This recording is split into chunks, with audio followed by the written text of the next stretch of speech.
Hello सगळ्यांना, आज आपण बनवणार आहोत रॉ मँगो राईस. हा खूपच टेस्टी राईस असतो. त्यासाठी मी अशी तयारी करून घेतलेली आहे. त्यामध्ये 3 ते 4 मिरच्या चिरून घेतलेल्या आहेत. अशा प्रकारे कैरी खिसून घेतलेली आहे. आता माझी कैरी खूपच आंबट होती. थोडीशी कोथिंबीर आणि थोडंसं कढीपत्ता अशा प्रकारे मी आवरून घेतलेला आहे. त्यानंतर मी 1 चमचा उडीद डाळ, 1 चमचा हरभरा डाळ आणि 2 चमचे शेंगदाणे अशा प्रकारे घेतलेला आहे. मला तर हा कैरी भात खूप आवडतो, रॉ मँगो राईस.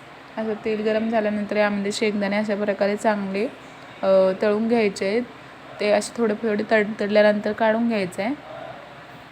आणि यानंतर आपल्याला ते उडीद डाळ 1 चमचा आणि हरभरा डाळ 1 चमचा ह्यामध्ये घालून ह्यालासुद्धा चांगलं गोल्डन ब्राऊन होऊ द्यायचं आहे. कारण जर हे गोल्डन ब्राऊन नाही झाले तर याची चव नाही येणार. हे खूपच टेस्टी लागतात, उडीद डाळ स्पेशली.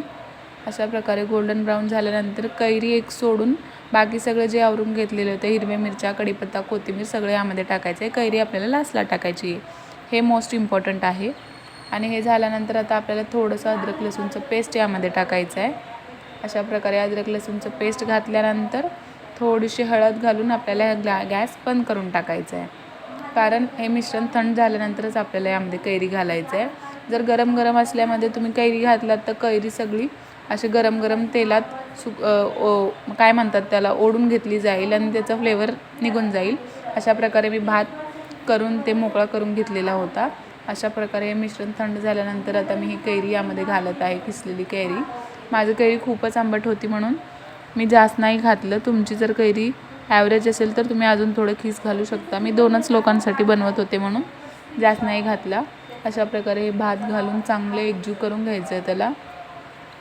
आता मला व्हिडिओ करतानासुद्धा तोंडाला पाणी येत होतं, तेवढं टेस्टी हा रॉ मँगो राईस झाला होता. त्यामध्ये चवीनुसार मीठ घालून घ्यायचं आहे आणि चांगलं हलवायचं आहे त्याला, जेणेकरून मीठ सगळीकडे होईल. आणि असे हे शेंगदाणे आपण ते तळून घेतले ते घालून अशा प्रकारे चांगलं एकत्र करून घ्यायचं आहे त्याला हलवून.